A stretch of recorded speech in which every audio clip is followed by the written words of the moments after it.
Component जो है वो किस तरह वर्क करेगा, ठीक है। सो यहीं पे मैं इस पर्सन के कंपोनेंट को ही रेप्लिकेट कर लेता हूँ, ठीक है। इसका नाम मैं कर देता हूँ button.js, ओके। सो इनसाइड button.js सबसे पहले मैं इसका नाम चेंज करता हूँ, ठीक है, बटन। अच्छा, अब ये बटन जो है वो रेंडर क्या करेगा, बटन सिंपल एक बटन रेंडर करेगा। इस बटन को मैं अंदर लेके चला जाता हूँ लाइक दिस। यहाँ पे मुझे किसी पेरेंट कंपोनेंट की जरूरत नहीं है, ओके। अच्छा, सॉल्व कर दिया मैंने। ऐप से उठा के मुझे ले आना था यहाँ पे button.js में, ओके।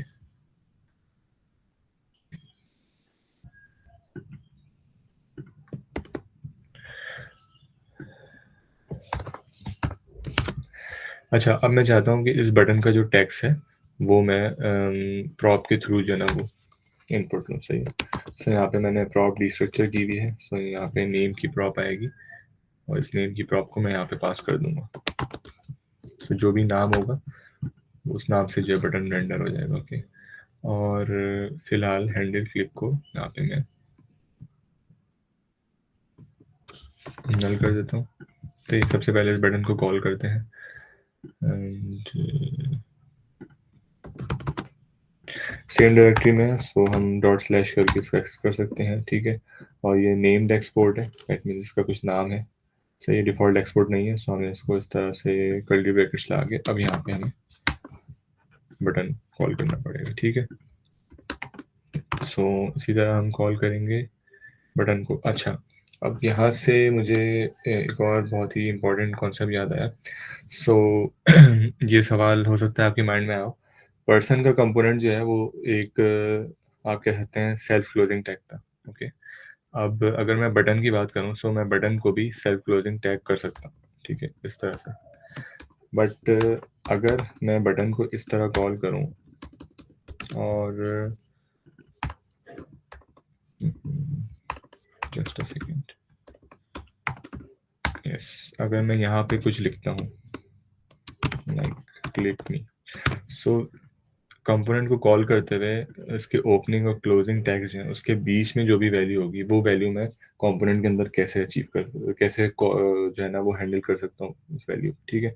सो उस वैल्यू को हैंडल करने के लिए उसका उन्होंने एक स्पेशल नाम रखा हुआ है, डेट इज चिल्ड्रन, ठीक है। सो यहाँ पे मैं प्रॉप्स डिस्ट्रक्चर कर रहा हूँ, ठीक है। चलें एक काम करते हैं, प्रॉप्स को मैं फिलहाल डिस्ट्रक्चर नहीं करता हूँ ताकि आप लोग बेहतर तरीके से समझ सकें, ठीक है। अब यहाँ पे मैं प्रॉप्स को कॉल करता हूँ, फिलहाल मैं इसको खाली दे देता हूँ, ठीक है।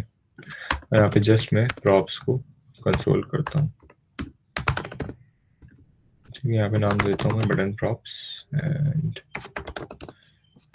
Props, okay.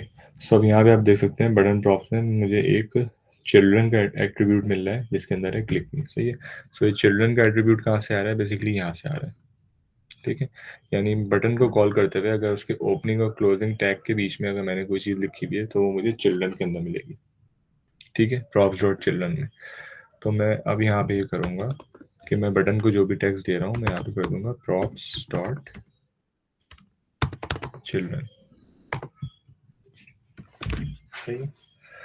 अच्छा, ये काम हम किसी भी कंपोनेंट के लिए कर सकते हैं, ठीक है। लेट सपोज पर्सन का कंपोनेंट है, उसको भी हम इस तरह से मॉडिफाई कर सकते हैं कि उसके अंदर हम चिल्ड्रंस को हैंडल कर लें, सही है। सो यहाँ पे मैंने जो है ना ऑन पर्पज इसको सेल्फ क्लोजिंग टैग रखा हुआ है, ठीक है।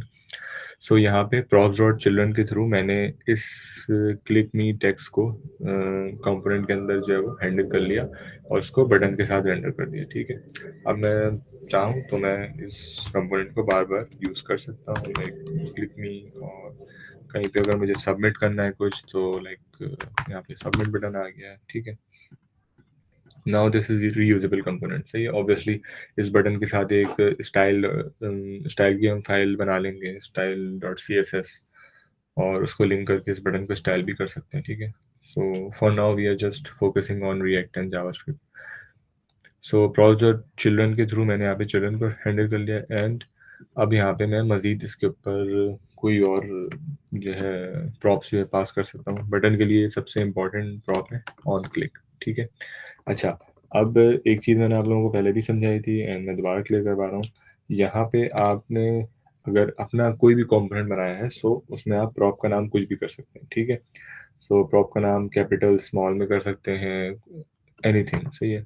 सो फिलहाल के लिए मैं ऑन क्लिक रख रहा हूँ, ठीक है। अब यहाँ पे मैं एक यहाँ पे ये क्लियर करना चाह रहा हूँ मैं कि ऑन क्लिक बटन के ऊपर जो है वो, क्योंकि HTML के बटन के ऊपर ऑन क्लिक की प्रॉप होती है, सो इसको आप उससे कंफ्यूज ना करें, ठीक है। यहाँ पे जो ऑन क्लिक है वो रेफर कर रहा है प्रॉप को, उस प्रॉप को मैं यहाँ हैंडल करूँगा, सही, यानी जिस नाम से मैं प्रॉप यहाँ पे बना रहा हूँ उस नाम से मैं उस प्रॉप को हैंडल करूँगा, ठीक है। सो मैं उसको ऑन क्लिक की जगह ऑन सबमिट भी कर सकता हूँ, कोई मसला नहीं, ठीक है। और यहाँ ऑन क्लिक पे मैंने जो हैंडल क्लिक का फंक्शन बनाया था वो फंक्शन मैं यहाँ पे पास कर सकता हूँ। अच्छा, अब यहाँ पे अगर आपने किसी प्रॉप के अंदर फंक्शन को एज़ अ जो है ना वो प्रॉप की वैल्यू में अगर पास करना है, तो उसके लिए भी ज़रूरी है कि आप इसको यहाँ पे फंक्शन कॉलिंग वाले ब्रैकेट्स को यहाँ से रिमूव कर दें। वरना अगेन यही होगा, जब ये कंपोनेंट app.js कॉल होगा, तो यहाँ पे ये हैंडल क्लिक के फंक्शन को कॉल कर देगा, जबकि आप ये चाहते हैं कि ये इसके क्लिक पे कॉल हो, सही है। सो हैंडल क्लिक का फंक्शन जो है वो पैरेंट में है और इस फंक्शन को मैंने एज अ प्रॉप पास किया हुआ बटन में, ठीक है। अब इसको यहाँ पे प्रॉप को हैंडल कर लेते हैं। ऑन क्लिक के ऊपर मैं यहाँ पे कर देता हूँ props डॉट ऑन क्लिक, सही। So hopefully it will work in the same way as previous, ठीक है। क्लिक मी को मैंने कॉल किया। अच्छा, अब यहाँ पे आप देख रहे होंगे यहाँ पे ऑब्जेक्ट ऑब्जेक्ट आ रहा है। सो बेसिकली ये क्योंकि यहाँ पे मैंने कोई पैरामीटर्स को नहीं दिया, so that's why object object दे रहा है, ठीक है। अच्छा, यहाँ तक क्लियर है आपको? प्रॉप्स डॉट चिल्ड्रन नए आने वालों के लिए रिपीट करना, ओके मैं रिपीट कर दूंगा, बट मेक श्योर कि थोड़ा सा टाइम का ख्याल रखें, बिकॉज ऑब्वियसली अब जो है वो थोड़े से कम स्टूडेंट्स हो गए, सो मैं खुद चाहता हूँ कि each and every student will join on time, ताकि आगे चल के भी आप लोगों के लिए आसानी हो, ठीक है। अच्छा, मैं थोड़ा सा आपके लिए रिपीट कर देता हूँ। अच्छा, किसी और का अगर कोई क्वेश्चन है टिल नाउ तो आप कमेंट्स में पूछ सकते हैं, ठीक है। अच्छा जी, अब्दुल वदूद, शुरू से हमने थोड़ा सा ये डिस्कस किया था। सबसे पहले तो हमने कंडीशनल रेंडरिंग डिस्कस की थी, then what is the difference between named and default export, सही है। सो उसके लिए वापस आएंगे हम पर्सन के कंपोनेंट में, ठीक है। अच्छा, सबसे पहला डिफरेंस मैंने ये बताया था एक्सपोर्ट डिफ़ॉल्ट का और नेम्ड एक्सपोर्ट का। एक फ़ाइल के अंदर डिफ़ॉल्ट अगर आप एक्सपोर्ट कर रहे हैं, सो वो एक ही चीज़ जो है वो डिफ़ॉल्ट है एक्सपोर्ट हो सकती है, ठीक है। अगर एक फ़ाइल के अंदर मल्टीपल कंपोनेंट्स आप हैंडल कर रहे हैं, सो आपको जो है उसको नेम्ड एक्सपोर्ट के साथ करना पड़ेगा, ठीक है। और नेम्ड एक्सपोर्ट का क्या मतलब है कि यहाँ पे मेरे पास एक पर्सन का कंपोनेंट है, अगर मैं यहाँ पे एक और कंपोनेंट बनाता हूँ, ठीक है, तो इस कंपोनेंट का नाम मैं स्टूडेंट कर देता हूँ, ठीक है। सो अब एक फाइल के अंदर से दो दो चीज़ें जो है वो एक्सपोर्ट हो रही हैं, सही है। अब वो दो चीज़ें मैं इंपोर्ट कैसे करूँगा? पर्सन का कंपोनेंट ऑलरेडी इंपोर्ट हुआ था, यहाँ पे मैं स्टूडेंट कर रहा हूँ, यहाँ पे ऑटो कंप्लीट मुझे दे रहा है, ठीक है। अच्छा, नेम्ड एक्सपोर्ट का फ़ायदा ये है कि वो ऑटो कंप्लीट जो है ना आपको रीड करके एग्जैक्ट उसकी वैल्यू उस नेम को बता देगा कि इस फाइल में से क्या क्या एक्सपोर्ट हुआ है। जबकि डिफ़ॉल्ट एक्सपोर्ट होगा तो डिफ़ॉल्ट एक्सपोर्ट के अंदर आपने जो है ना वो उसका नाम आपने खुद रखना है, तो आप उसका कोई भी नाम रख सकते हैं, ठीक है। और दोनों का डिफरेंस एक दफ़ा दोबारा क्लियर करने के लिए हम वापस बटन के कंपोनेंट पे आते हैं, ठीक है। और मैं ये करता हूँ कि मैं बटन के कंपोनेंट को डिफ़ॉल्ट एक्सपोर्ट कर देता हूँ, ठीक है। तो यहाँ से मैंने बटन का कंपोनेंट डिफ़ॉल्ट एक्सपोर्ट किया है, ठीक है। वापस ऐप के ऊपर आते हैं। अच्छा, अब यहाँ पे एरर आ रहा है मेरे पास, क्योंकि यहाँ पे मैंने कर्ली ब्रैकेट्स के साथ इसको कॉल किया था, सही है। जैसे कि मैंने बताया था, अगर आपने डिफ़ॉल्ट एक्सपोर्ट यूज़ किया हुआ है तब आपको कर्ली ब्रैकेट्स नहीं लगाने, ठीक है। अच्छा, कर्ली ब्रैकेट क्यों नहीं लगाने? क्योंकि यहाँ पे आप इसको किसी भी नाम से कॉल कर सकते हैं, ठीक है। मैं इसको यहाँ पे कर देता हूँ माई बटन, सही है। अब यहाँ पे माई बटन इसको हटा देता हूँ और यहाँ पे मैं इसको कर देता हूँ माई बटन, सही है। इसका नाम मैं कुछ भी रख सकता हूँ, एक्स वाई जेड एनीथिंग, सही है। सो सबसे पहले मैंने क्लास में ये डिस्कस किया था कि नेम्ड एक्सपोर्ट में और डिफ़ॉल्ट एक्सपोर्ट में क्या फ़र्क है। सो ये फ़र्क है, डिफ़ॉल्ट एक्सपोर्ट में आप अपनी मर्ज़ी से कोई भी नेम जो है ना वो दे सकते हैं उसको जब आप इंपोर्ट कर रहे होंगे, क्योंकि इस फाइल के अंदर से एक ही चीज़ जो है वो एक्सपोर्ट हो रही है, सही। अच्छा, ऐसा नहीं है कि इस फाइल के अंदर से मतलब कुछ और एक्सपोर्ट नहीं हो सकता। इस फाइल के अंदर से कुछ और एक्सपोर्ट हो सकता है, लेकिन वो एक्सपोर्ट डिफ़ॉल्ट नहीं होगा, सही है। एक्सपोर्ट डिफ़ॉल्ट एक ही होगा।